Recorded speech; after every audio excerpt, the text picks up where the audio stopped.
guys, you're watching Angels English Learning. हमने अपनी previous video में the psalm of life poem को half explain किया है. Today we will complete the rest of the poem. So, without wasting the time, let's start the explanation of the poem. The poet says, "Trust no future, however pleasant. Let the dead past bury its dead." ये कह रहे हैं कि हमें वर्तमान में जीना चाहिए, मतलब हमें भविष्य के बारे में निश्चित ही सोचना चाहिए, परंतु ट्रस्ट नो फ्यूचर, हमें भविष्य पर भरोसा नहीं करना चाहिए. However pleasant, वो कितना भी सुनहरा क्यों ना हो, परंतु हमें उस पर भरोसा नहीं करना चाहिए. Let the dead past bury its dead. और जो हमारा पास्ट है, मतलब जो बीता हुआ समय है, उसको, उसकी जो स्मृतियां हैं उनको दफन हो जाने दो. क्यों? क्योंकि वो जो हमारा बीता हुआ कल है, वो चाहे कितना भी खूबसूरत क्यों ना हो, कितना भी अच्छा क्यों ना हो, वो कभी वापस नहीं आता. और हम अपने आने वाले समय को, अपने भविष्य को भी नहीं बदल सकते.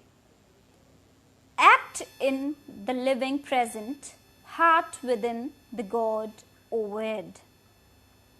और ये कह रहे हैं तो हमें अपने आज को, मतलब इसीलिए यहाँ पर इन्होंने हमें सुझाव दिया है, हमें सजेशन दिया है कि हमें वर्तमान में कुछ ऐसे कार्यों को करना चाहिए जिससे कि हम, जो हमारे हाथ में है, जिससे कि हम अपने आने वाला जो भविष्य है उसको अच्छा बना सकें. क्योंकि हम उस पर अंधविश्वास नहीं कर सकते, हम केवल उसे सुधारने का प्रयास कर सकते हैं कि हम उसे कैसे अच्छा बना लें, हम अपने आने वाले कल को कैसे अच्छा बना लें. और इसलिए हमें भगवान में विश्वास रखना चाहिए और स्वयं में विश्वास रखना चाहिए. उसी के साथ हमें निरंतर प्रयत्न करते रहना चाहिए, कठिन परिश्रम करते रहना चाहिए. ये कह रहे हैं यहाँ पर, एक बार हम फिर से रिपीट कर लेते हैं. हमें वर्तमान में जीना चाहिए, उसके बारे में सोचना अवश्य चाहिए, लेकिन उस पर हमें अंधविश्वास नहीं करना चाहिए. कितना ही सुनहरा भविष्य हमें क्यों न दिखाई दे रहा हो, परंतु वो परमानेंट नहीं होता है, वो टेम्परेरी होता है, वो निश्चित ही हमेशा एक जैसा नहीं रहता. ठीक उसी प्रकार जिस प्रकार हम अपने बीते हुए समय को नहीं परिवर्तित कर सकते, इसीलिए हमें उसकी स्मृतियों को खत्म कर देना चाहिए, दफन कर देना चाहिए, भुला देना चाहिए, क्योंकि हम उन्हें वापस अपने जीवन में नहीं ला सकते, इसीलिए उन्हें भुला देना ही सही है. और यहाँ पर इन्होंने हमें सुझाव देते हुए कहा है कि हमें अपने आज में कुछ ऐसे कार्य करने चाहिए जिनके कारण हम अपने आने वाले भविष्य को सुधार सकें. ऐसा करने के लिए हमें स्वयं में और ईश्वर में आस्था रखनी होगी, विश्वास रखना होगा. यदि ऐसा करते हुए हम जीवन में आगे बढ़ते हैं, प्रयत्न करते रहते हैं, तो हम अपना भविष्य निश्चित ही अच्छा बना सकते हैं. He said, "Lives of great men all remind us we can make our lives sublime and departing leave behind us footprints on the sands of time." Remind का मतलब होता है याद दिलाना. Sublime का मतलब है विशिष्ट, वेरी हाई क्वालिटी आप कह सकते हैं इसको, खास प्रकार का.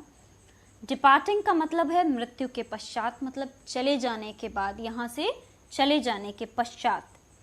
फुटप्रिंट का मतलब है कदमों के निशान.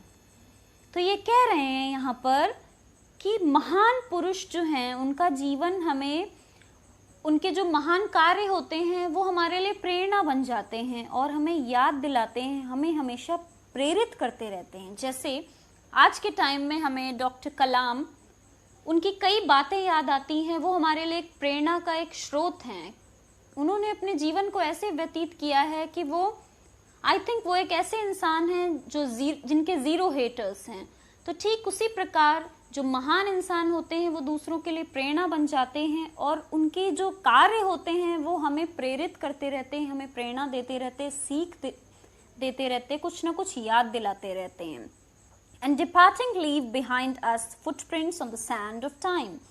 और इन्हीं महान पुरुषों के समान हमें भी मरने के बाद महान कार्य करने चाहिए अपने जीवन काल में, जिससे कि हम अपने उन महान कार्यों के द्वारा अपने कदमों के निशान यहाँ पर छोड़ के जा सके। मतलब हमारे मरने के बाद भी लोग हमें भली प्रकार से याद करें, अपने अच्छे कामों के लिए हम याद किए जाएं, और हमें जो हमारे प्रेरणादायी कार्य हैं वो दूसरों को ऊंचाइयों पर ले जाने के लिए एक माध्यम बने, एक मीडियम बने। हमें इस प्रकार से अपने जीवन को व्यतीत करना चाहिए।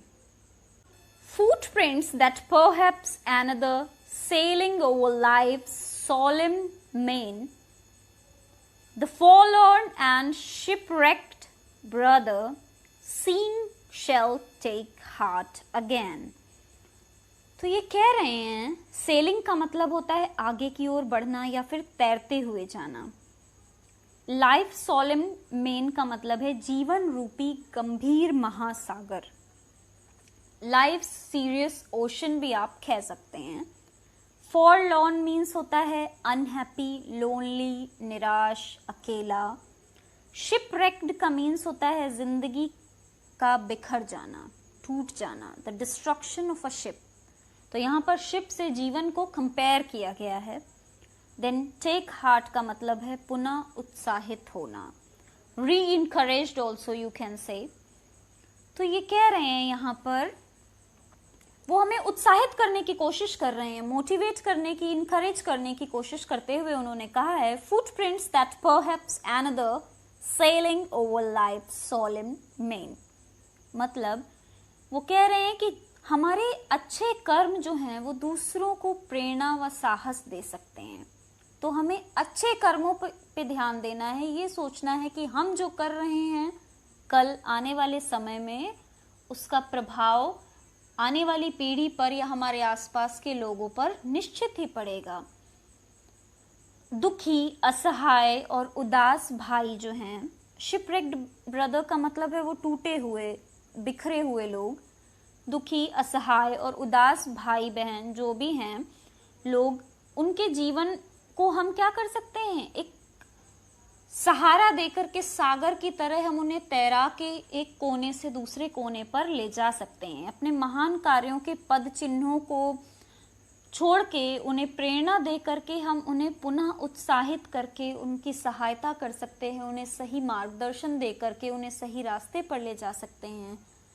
तो हमें इस प्रकार से जीवन व्यतीत करना चाहिए कि हम दूसरों के लिए एक प्रेरणा का स्रोत बन सकें, उन्हें उनके दुखों से बाहर निकाल सकें, उन्हें सही रास्ते पर ले जा सकें, उनकी कठिनाइयों को कम करने का प्रयत्न करें, और यहीं पर हमें हमारे जीवन का जो सुख और आनंद है वो निश्चित ही प्राप्त होगा। इसीलिए हमें ऐसा करने का अपने जीवन में एक बार प्रयास अवश्य करना चाहिए। At last he said, "Let us then be up and doing with a heart for any fate, still achieving, still pursuing, learn to labor and to wait."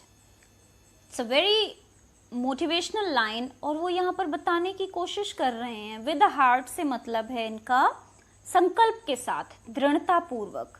Pursuing का मतलब है पीछा करना या लक्ष्य रखना।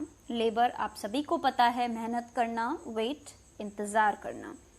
तो ये कह रहे हैं कि हमें उपलब्धि की प्राप्ति के लिए, मतलब हमें हमारे लक्ष्य की प्राप्ति के लिए कठिन परिश्रम का संकल्प करना चाहिए कि कोई भी परिस्थिति आए मैं अपने लक्ष्य को प्राप्त करके ही रहूंगा, मैं हर बाधा को, हर मुसीबत को पार करूंगा। हमें ऐसा विचार, ऐसा दृढ़ निश्चय करना चाहिए।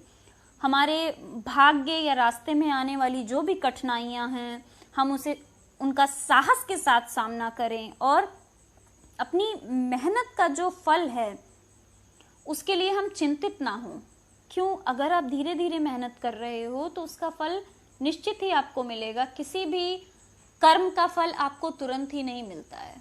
अच्छे कर्मों का फल भी हमें कुछ समय के बाद मिलता है, निश्चित ही वो अच्छा मिलता है, और हमारे बुरे कर्मों का फल भी हमें समय के साथ ही मिलता है। समय बीतने के साथ वो बुरा होगा। तुरंत ही फल की आशा करने वाला या व्याकुल होने वाला मनुष्य मूर्ख होता है। तो हम सीखने के लिए निरंतर हमें प्रयास करते रहना चाहिए और धैर्य के साथ अपने कर्म को करना चाहिए, और सफलता जो है उसका परिणाम हमें एक समय सीमा के उपरांत निश्चित ही मिलेगा।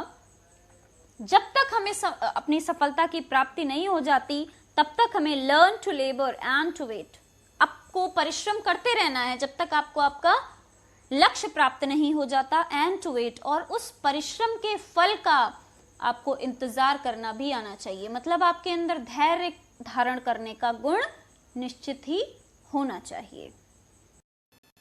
So we have learned a lot from this poem. इस पोएम ने हमें बहुत कुछ सिखाया है। वास्तव में ही ये एक प्रेरणादायक कविता है। कवि ने इसमें हमें जिंदगी की वास्तविकता से अवगत कराया है और हमें बताया है कि हमें अपने एक जीवन के लक्ष्य को कैसे निर्धारित करना है, और जीवन सिर्फ आनंद और दुखों के बारे में सोचते हुए व्यतीत कर देने का नाम नहीं है। जिंदगी एक संघर्ष से भरा हुआ युद्ध का मैदान है और हमें उन कठिनाइयों से कैसे निकलना है ये हमें सीखना होगा। कोई भी जो मेहनत का फल या कामयाबी होती है वो एक दिन में नहीं मिलती है, तो आपको निरंतर प्रयास करते रहना है। धीरे धीरे करके आपको उन्नति की ओर कैसे बढ़ना है इन्होंने हमें सलाह दी है। हम नव युवकों को इन्होंने बताया है कि जिंदगी की परिस्थितियों का सामना हमें साहस के साथ, उत्साह के साथ करना चाहिए। ये पोएम हमारे लिए एक प्रेरणा का स्रोत बन सकती है अगर हम इसे अपने जीवन में अपनाने की कोशिश करें, इससे कुछ सीखें। हमें धैर्य और परिश्रम का महत्व भी बताया है इस कविता में इन्होंने, और कहा है हर परिस्थिति के लिए हमें निश्चित ही तैयार रहना चाहिए। मेहनत करते हुए हमें उसके फल की चिंता नहीं करनी है। अगर हमने सही ढंग से मेहनत की है तो हमें उसका अच्छा ही फल मिलेगा। So I hope you all like the explanation. I hope it was helpful for you. If you like this, please do like, share and subscribe to my channel. Till then, keep learning. Bye-bye.